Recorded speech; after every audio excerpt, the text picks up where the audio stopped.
It's your boy, Marquio. And we back at it again with another reaction, man. Now today, don't mind me throughout my videos. My tongue is kind of swollen today, so I might be talking a little weird. So we're not going to do too much talking. We're just going to be reacting and just talk about how we feel after the video, man. So make sure y'all like, comment, subscribe. We're on the road to 16K subs, and today we got NBA legends exposing the truth about LeBron James, man. Without further ado, let's get it, man. Back in the day, for an NBA superstar, when you were drafted, you had a responsibility to your team to win a championship, or at the very least build a contender in your city. And the idea of leaving your team, really quitting on them, joining other superstars, was virtually unheard of. And even in recent history, someone like Dirk Nowitzki played 21 years on one team. Kobe, 20 years, one team. Tim Duncan, 19 years, one team. Careers like Dirk, Kobe, and Duncan are a thing of the past. As in today's NBA, someone like a Steph Curry, a Giannis, they're the exception to the overall rule. And when it comes to players meddling in the front office, forming super teams, when this really started was back in 2011 with The Decision. And this move by many then and now is dubbed one of the weakest moves in NBA history. And one NBA legend who thinks the exact same way as I do is John Stockton. As the era John Stockton played in, joining other superstars, meddling in the front office, trying to control the roster was virtually unheard of. And Stockton, like many of those legends, played 19 years in Utah, not once jumping ship or leaving the Jazz. Let's say Stockton had today's players' mindsets. Imagine Stockton leaving the Jazz, going to the Sonics with Gary Payton and Sean Kemp. That is 3 Hall of Fame players on one roster that would stack the deck in their favor. Or even worse, imagine Stockton not winning a championship with the Jazz, then jumping ship to Jordan's Bulls. You think fans back then, even now, would look at Stockton a little bit different, and those championships of an ever so slight asterisk beside them. That's why the 2011 Heat, it's one of the biggest, I wouldn't say travesties in NBA history, but it's one of the biggest turning points where everything changed. As having 2 top 5 players, 3 top 15 players, it was the prequel to Kevin Durant going to the Warriors. And you can argue all day long which move was worse, who ruined the NBA more, debate that all you want. But one thing you can't debate is that domino falling in 2011 changed the NBA for the next decade plus. And the so-called player empowerment era, which is coming to an end, the NBA was amok with superstars changing teams virtually every season. And the inevitable outcome of the player empowerment era was bound to happen is the mid-tier superstars, mid-tier all-stars, even fringe all-stars have this massive ego that they're entitled to change teams whenever they want. The most prevalent example nowadays is James Harden, who in Philadelphia actually opted into a contract and is still demanding a trade and threatening to sit out games. And of course, Dame Lillard, in a very similar place, signed a contract, pushed him the dotted line, but a few months later, once out, and demanding a trade to one single team. Look, maybe the best player in the NBA can get away with this, but guys who aren't even top 10, fringe top 15, trying to pull these big-time moves, get over on franchises, this is the line in the sand for the player empowerment era. The player empowerment era of player mobility, it's benefited some guys, mainly the top tier superstars. But guys in that Dame Lillard, James Harden tier, it's not really helped them in their pursuit of a championship. And if you want to be 100% honest, the overall gain of his era has been a huge net negative. Right. And look, if you hate John Stockton, don't like him, disagree with him, but at the very least acknowledge on this topic, he has a point on multiple fronts. As when you debate players from different eras, the 90s, 80s, to the 2010s, 2020s, you gotta take into account player empowerment and changing teams. And the biggest debate we always have, LeBron versus Jordan, who's the greatest, who's the best? When debating these players, context for the accolades, context for the championships, it's very, very important. As someone like Jordan winning 6 championships, three-peating twice, he won those titles with a roster that got progressively older. As in 91, had one of the youngest championship rosters of all time, but 98 had the oldest ever. Compare that to LeBron James. Every 4 to 5 years, recycles his teammates, recycles his teams, and leaves cities. When Wade got old, he jumped ship.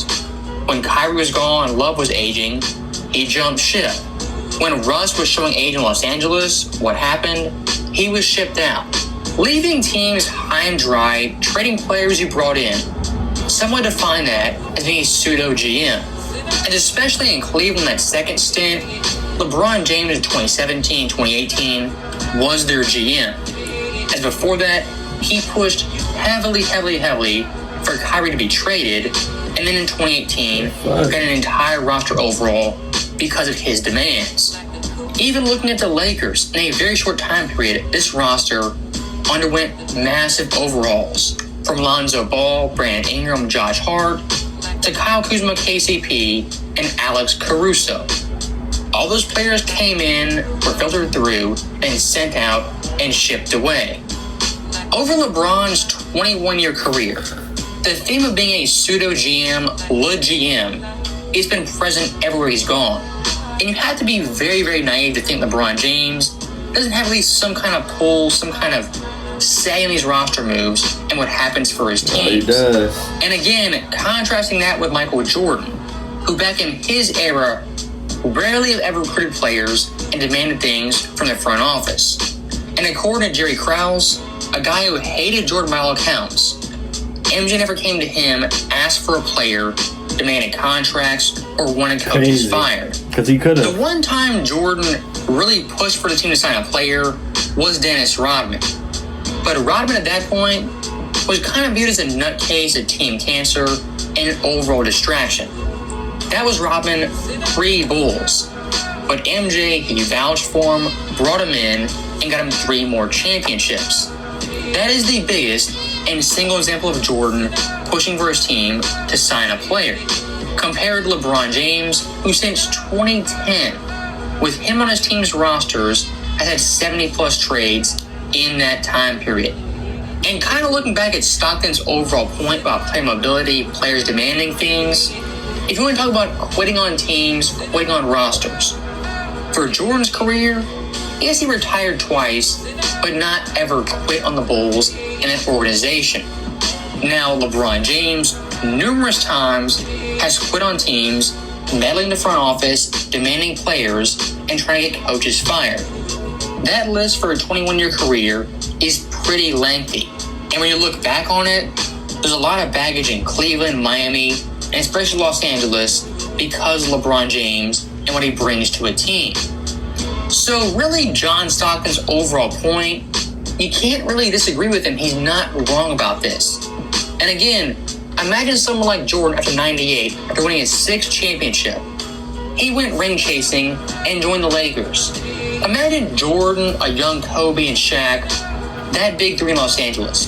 That's what, 1, 2, 3, maybe 4 championships in 5 years? It's possible. If Jordan had that mindset, that mentality to go ring chasing, his NBA resume would be untouchable for any athlete ever. Word. But fortunately for him, unlike today's players, he didn't have that mindset of joining players, demanding things, and really quitting on teams whenever he wanted to. That's why when it comes to championships, LeBron with the Heat, KD with Golden State, yes, those championships do count in the record books, but for hardcore fans who are critical, those titles always have a very small but noticeable asterisk. As always, thank you guys for watching. Hope you enjoyed it. I'll see you next time. Wow. This is like everything John Stockton was saying was facts. You know what I'm saying? Because the league is not the same no more like how it used to be. You know, it used to be very competitive, and everybody was just going at it. You know, the best superstars was going at it. They had their own teams, and they were just going at it. LeBron, he started a wave, man. He definitely started a wave for a lot of players in today's game and for the future. You know what I'm saying? People are willing to team up with 3 other all-stars and superstars to win a championship. You know what I'm saying? But back in the day, they had got it out the mud. They really didn't have, like, Jordan really didn't have what LeBron had. Anthony Davis, Kyrie Irving.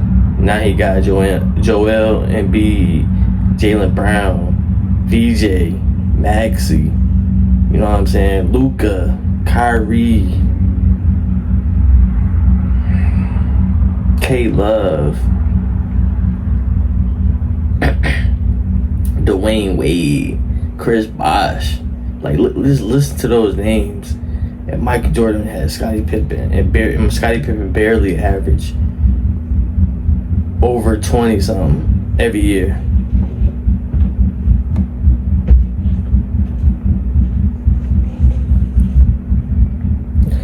I ain't gonna lie. It's crazy, man. It's crazy. I don't even know what to say, man. But y'all let me know down below in the comments how y'all feel about all that, man. The generations is different. You know what I'm saying? It's very different, man. And people think I'm just posting videos just to hate on Bron, bro, come on. I've been seeing the comments and I see a lot of people like, bro, he not hating on Bron. He just speaking the facts. You know what I'm saying? I feel like LeBron James is one of the greatest basketball players of all time. Like, I just don't think he's how everybody think he is. You know what I'm saying? He's not Michael Jordan. The GOAT debate should have been over with. You know what I'm saying? We just pointing out the obvious. And plus, bro, he's not, bro, look what he's doing. He's on Philly, bro. If he win a championship, everybody gonna say he's the GOAT. He don't even have to be the best player on the team. They gonna say he's the GOAT. Facts. Y'all see. They better win a championship, but he's not the GOAT, man. Come on, man. Make sure y'all like, comment, subscribe. I love y'all, man. I'm gonna see y'all in the next video. I'm out.